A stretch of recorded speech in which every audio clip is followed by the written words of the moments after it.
Hello MPPNs, how are you? Hope you're fine. Have you watched my first video of the first chapter? I am sure you have watched and you have understood the chapter. Now let's move on. Today we are going to study science. The second chapter of class 8 science textbook is microorganisms. Today we are going to deal with part 1 of this chapter. Let us see the contents of this chapter. Today we are going to deal with these two topics, that are the habitat or natural home of microbes and microorganisms and diseases. Let's move ahead. Let me introduce this chapter to you. The word micro means small. First of all, you should know what is microorganism. Microorganisms are the organisms that are usually small to be visible to the naked eye. They are microscopic organisms which cannot be seen through naked eyes. Okay? This microorganisms word is composed of two words, that is micro and organisms. Micro means small. The study of microorganisms is called microbiology. Right? The microbes were first seen by Anton van Leeuwenhoek in 1677. This fact you must remember as it is a 1-mark question. The microbes were seen for the first time in 1677 by Anton van Leeuwenhoek through a microscope invented by himself. Microbes can be large and small in size. The smaller ones are only a few microns or micrometers. 1 micron is 1 millionth part of a meter. I think you have studied this in mathematics, right? 1 micron is 1 millionth part of a meter. The longer of these can be seen through an ordinary microscope. The smaller ones are only a few microns and the longer ones can be seen through an ordinary microscope. Some microbes like fungi and algae can be seen with the naked eye. They are included in the microbial world or in the microorganisms category because still many species of fungi and algae are microscopic. Okay, let's move ahead. The first topic which we have to deal in this chapter is the habitat or natural home of microbes. Types of microbes. On the basis of habitat, microbes are of 3 types. Habitat means the place where they live. Okay. Now let us see the different types of microbes. First one is free living microbes. Free living microbes are the microbes living in air, water or soil. Have you understood this? Okay. Now parasitic microbes. They are the second category of microbes. Microbes living inside plant or animal body are parasitic. This word parasitic microbes, there is one more word hidden in this term. Can you find that? That is parasitic. What do you mean by parasitic or parasitic organisms? I think now you have understood. Parasitic animals are the animals or organisms that cannot make their own food, so they depend on other plants for their nutrition. Okay, these parasitic microbes get their food from their host.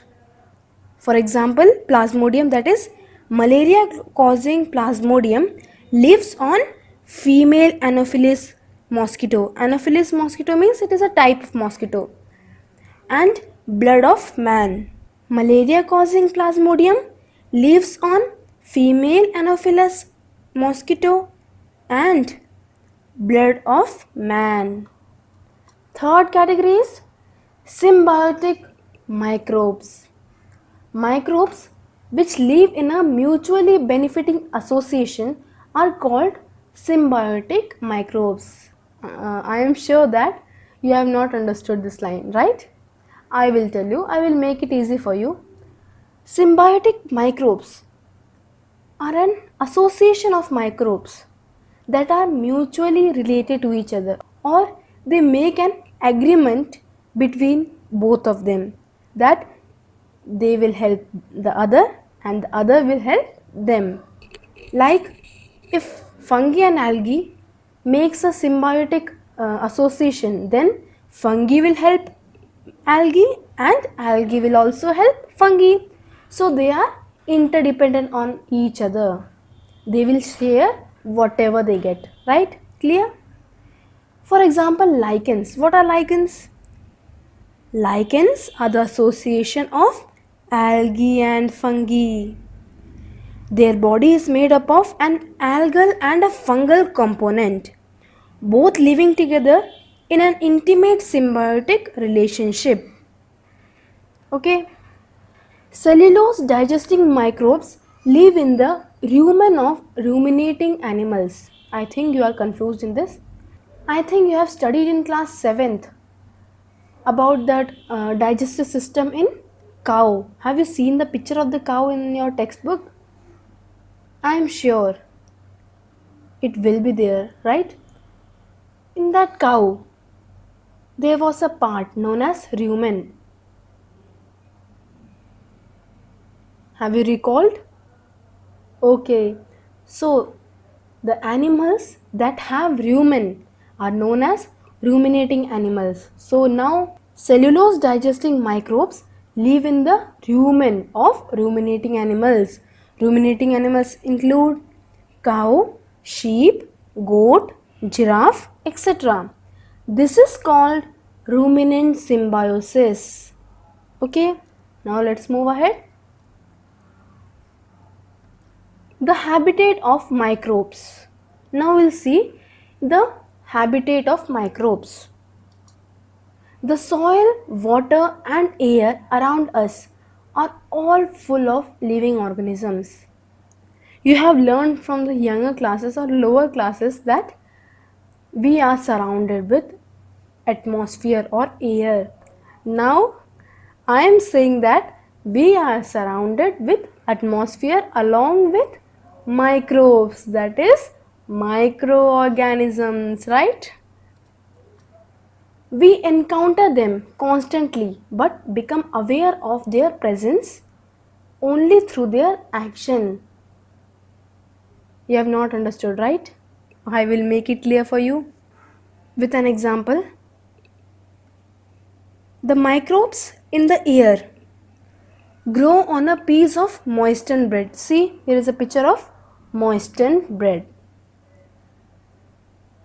which we can see in the form of greyish white patches on the bread. Thus, through their action on the bread, we become aware of their presence and use the growth of microbes on the moistened bread as a medium for the culture of microorganisms. What is the example?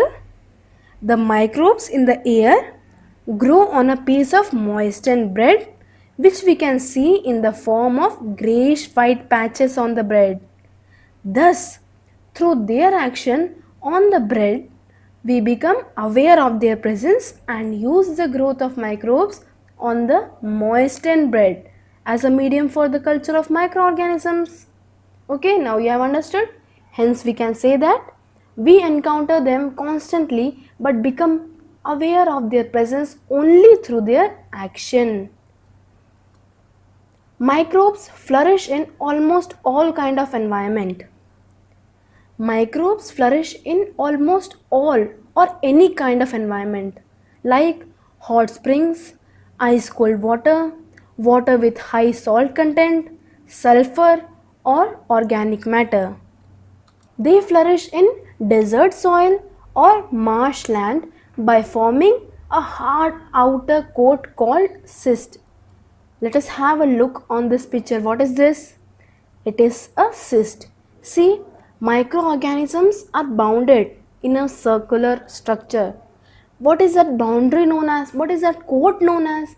It is called cyst. Within this protective shell, they remain inactive, or they remain in the form of inactiveness. When the favorable conditions return, microbes come out or blast out from their shell, multiply and repeat their life cycles. Okay, clear? Now let's move ahead. We have completed the first topic of this chapter. Now we are going to the second main topic of this chapter. What is that? Microorganisms and diseases. Microbial diseases. Disease causing microorganisms are called pathogenic microorganisms, or we can say that disease causing microorganisms are called pathogens. Microbes can spread from an infected person to a healthy person and make him ill. I am sure that you know this fact, that microbes can spread from an infected person to a healthy person and make him ill. Some microorganisms upset our digestive process, that is, damage our digestive process. Others produce poisons called toxins which disturb normal body functions. Still others, like tuberculosis bacteria, destroy body tissues. Microbial diseases which can spread from an infected person to an healthy person through air, water, food, or physical contact are called communicable diseases. I think you have studied from the lower classes onwards that communicable diseases are the diseases that can be transferred or transmitted from an infected person to a healthy person, right? But now you are in class 8, so the definition will become a little more big, right? So you should cope up with this situation, as now you are bhaiyas and didis, right? So let us move ahead. Modes of transmission of diseases. Diseases can be transmitted through the following. See, first one is air. The microbes enter the body with the inhaled air.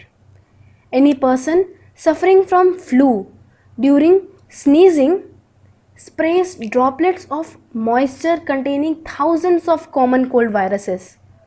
See, when we sneeze, then our germs or microorganisms present in us will be transferred to the atmosphere.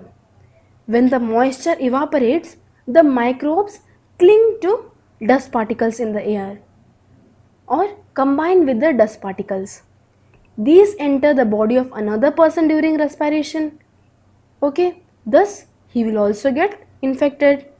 Some common airborne diseases are cold, flu, whooping cough, diphtheria, tuberculosis, and measles. Next one is food and water. Diseases can be transmitted through food and water. Various disease causing microorganisms are found with polluted food and water. Infected utensils and hands also cause the transmission of diseases. Some food and waterborne diseases are cholera, dysentery, typhoid, polio, and amoebiasis. I think you have not understood this term, amoebiasis, right? We will discuss about it in the upcoming topics. See, here is a picture.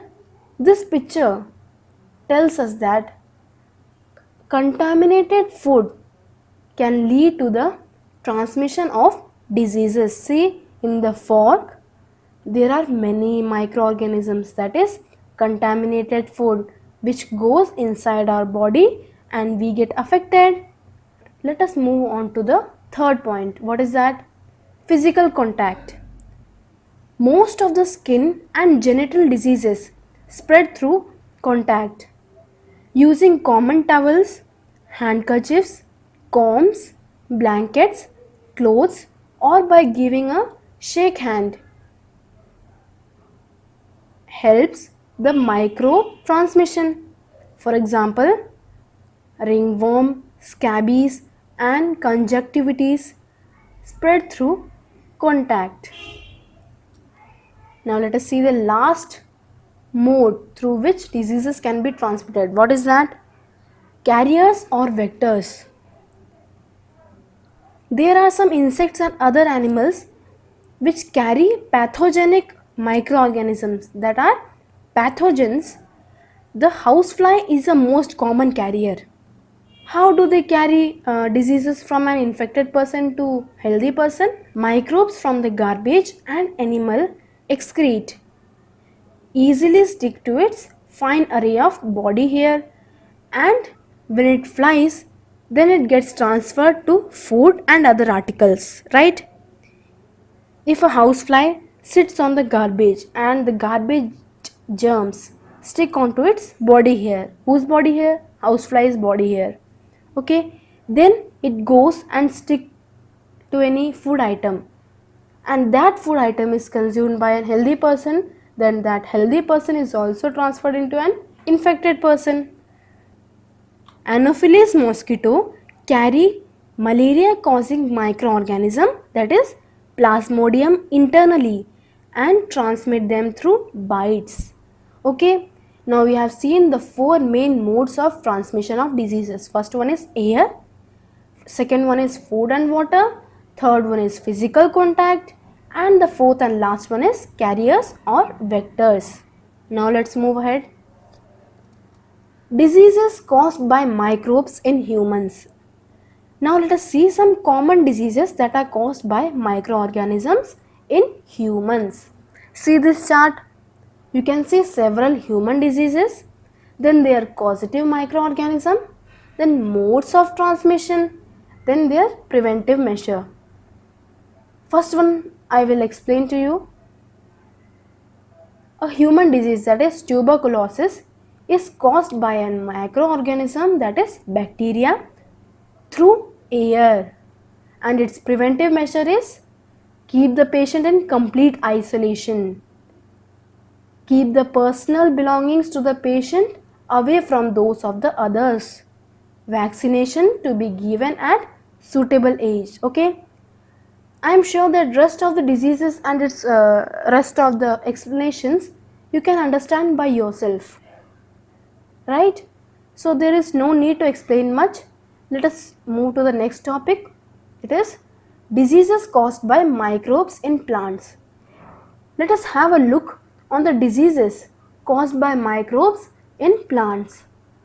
This chart shows the diseases caused, the causative microorganism, and the mode of transmission, and also the figures of that particular disease.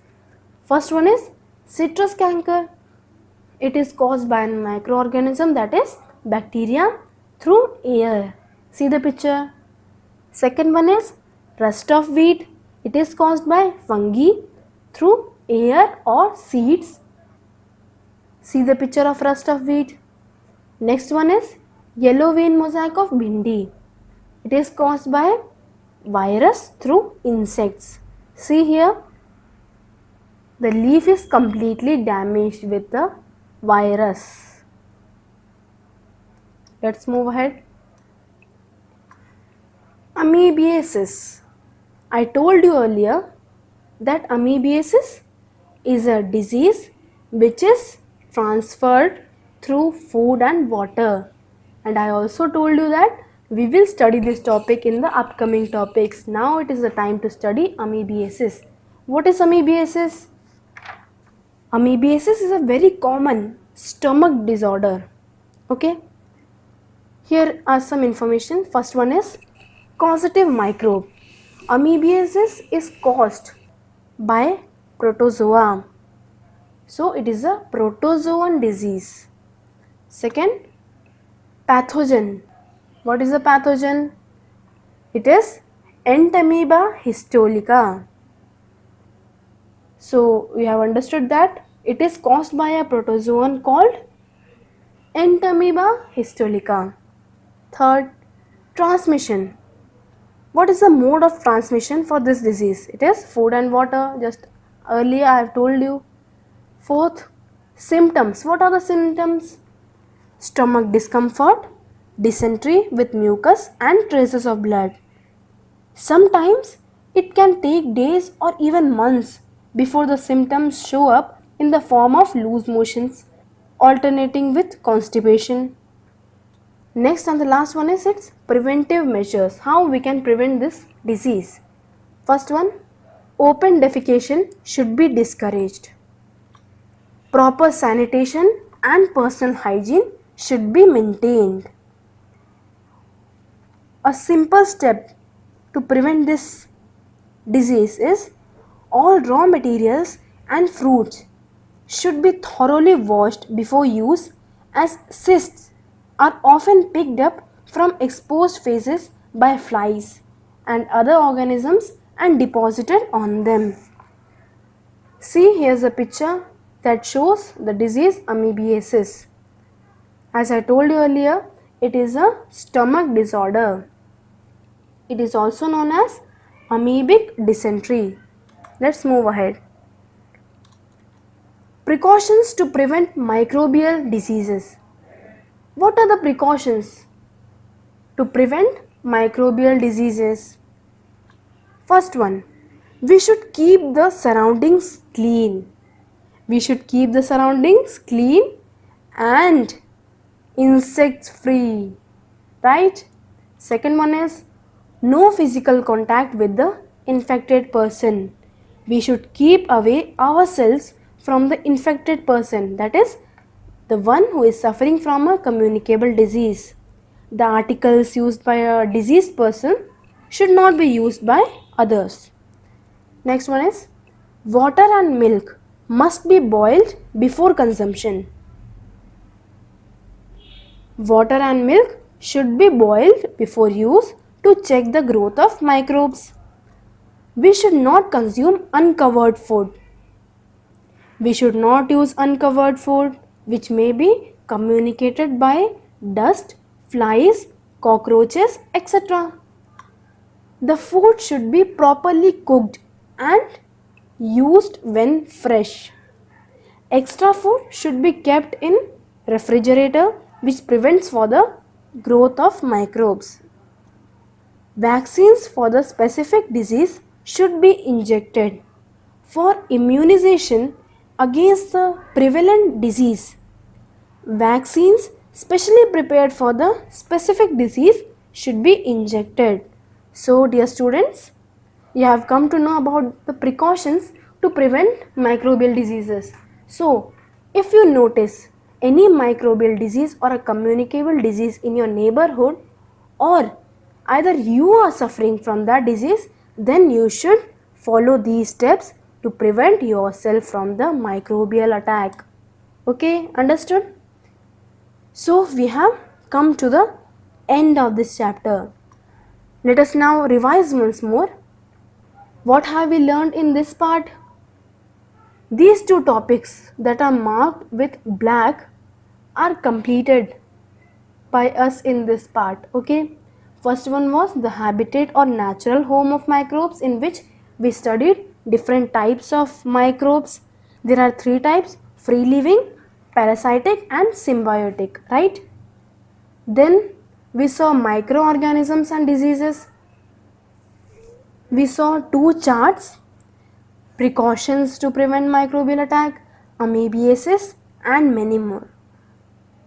So we are winding up this class here. The rest topics will be covered in the next upcoming parts. So stay tuning to our channel, that is MP Public School, so that in this lockdown time also you can move forward with your studies. Okay, so stay home, stay safe. Bye.